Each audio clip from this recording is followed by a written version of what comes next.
gonna label these so that you can get to this easy. Right there. You know what's what.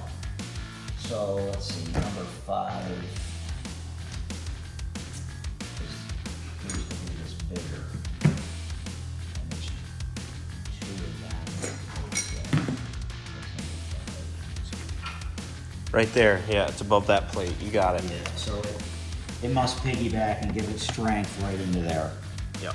So And that's cool. It says BNR right up front. I think my custom front fender, front bumper that I have there will hide most of it. So now we're on to number 2, which is this. And That's a nose piece. Look, now number 2 is back here. It appears to be like so, if I'm looking at this correctly. And it just gets, It must just push up along there, get welded here, down inside, flip the frame over, weld the front side Right. where that meets. Yep, yep. So that's pretty straightforward. Let's get on the Gusset 3 now. and if there's any question of Mario's credentials, he built this table, guys. So he's got the workstation that he built himself to complete this frame for me. Well, I had some help there too, but yeah, big part of it, but a really good friend of mine helped me with this plasma table and helped design some of the cutouts and really worked well. And I appreciate his help with this. And this is your plasma table, huh? Yeah. And what's the dimensions on that one? How big a So, sheet can you do? It's classified as a 4x4, but it's a little bit bigger. It's like Yeah. 52 by 52. Yeah, that's awesome. What I think we should ask is, what would they build? Leave your answer in the comments. If you had that plasma table, I know I'd build a few custom parts for this Oh, yeah. machine. Well, it's fantastic because like if you run into a particular problem, like, all right, I mean, this isn't really showing it good, but if we ran into or we saw a crack here somewhere, maybe in here, and we wanted to have a gusset, we can draw it out, cut it, and put it right in. So there's a lot of things that you can do without, this is a great kit, but it's not always 100%. You're gonna run into certain things, and I think it's great to have all the equipment to address any kind of issues like that. And where's all the equipment, Mario? What's the name of the place? MR Unlimited. MR Unlimited. We'll put the contact information in the description and the logo on the screen so you recognize it. It does take a bit, especially too because it's not there. So I have to locate everything. I'm gonna write down on the frame where each part goes so that I know. And then you grind it, right? I'll grind it out, Yeah. and it'll be all TIG welded in nice, and take it from there. Okay. So number 3 goes like so. And you create a little pocket. Yeah. Yeah. But it braces that the square tube up against the main frame. Yeah, and then I probably got an angle inside, so you're getting it there and getting it on that back side. Obviously, Yeah. I'm not holding it. So that's where number 3 goes. Now we're on to number 4.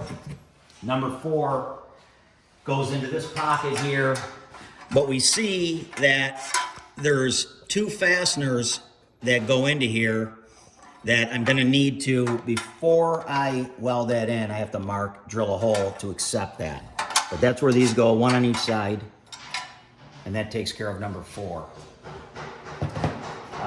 Number 5 and number 8 kind of go together here because 8 has to go inside of this pocket,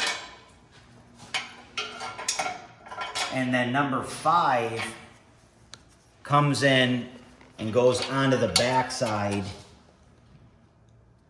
partially blocking that rear triangle, and that has to get welded in. Why don't you leave those there? I'll just get a close-up of them so everybody can see what you're referring to. And it just braces that area around the sway bar. It's actually the sway bar bushing that clamps in right here with these mounting holes. So it's really bracing this back plate for it, and then the center plate that connects you to your spine for the main frame. And while we're already in this area, another thing to touch on is that this piece of frame right here, it's been brought to our attention that should be welded.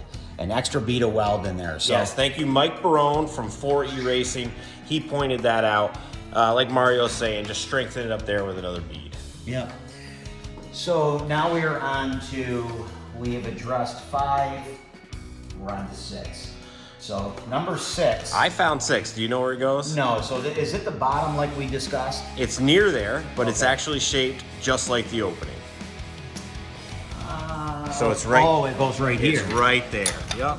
And it just closes in that hole, which I'm going to be a fan of because that hole allows a lot of mud in and around the drive shaft, which travels from your rear differential right through that point, and it can get encased in mud.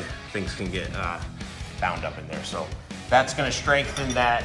I don't know what you call that, kind of like a down pillar coming off of your trailing arm.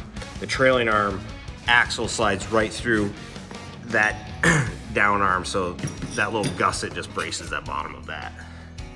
And along with that, there comes these.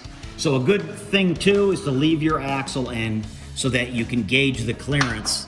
So when you implement Clearance? Yes. So when you implement that gusset into there, you know you won't get into where that bolt is. Right, and you're just And one goes on each side. yeah, it goes on either side, and if you move it towards the nut, if you go too close, then you wouldn't be able to get your nut on and off. So by having it on there while you're welding in place, gives you the clearance you need. So now that takes care of 7. 8 we've already touched on because that goes into here. Yep. And lastly, 9. So 9 brings us up to the steering stem, and I think, like in this particular case, you can see that there's a gap there. Probably resulting in that this, at one point in time, had been pushed back because Drew doesn't really know how to ride, and so that's, you know, part of it, I'm sure. But anyway, we're either gonna have to straighten this back out, or depending on the alignment of the steering post, we'll have to trim that to get that to sit flat against this bracket so it can be welded good. You know what? I'm gonna put full blame on my teammate, Josh Williams. He rolled the machine, not me. He actually did an endo going downhill and he slammed it upside down. So that damage must have been from him. Has nothing to do with the rollover I did in 2019 or the other rollover I did in 2021. Nothing to do with me.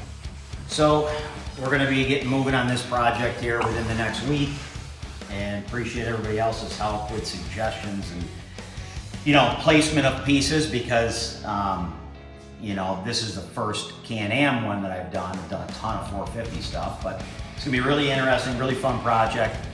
Take our time, get it done right, and Drew will have a nice strong frame to build off of and move forward for the 22 season.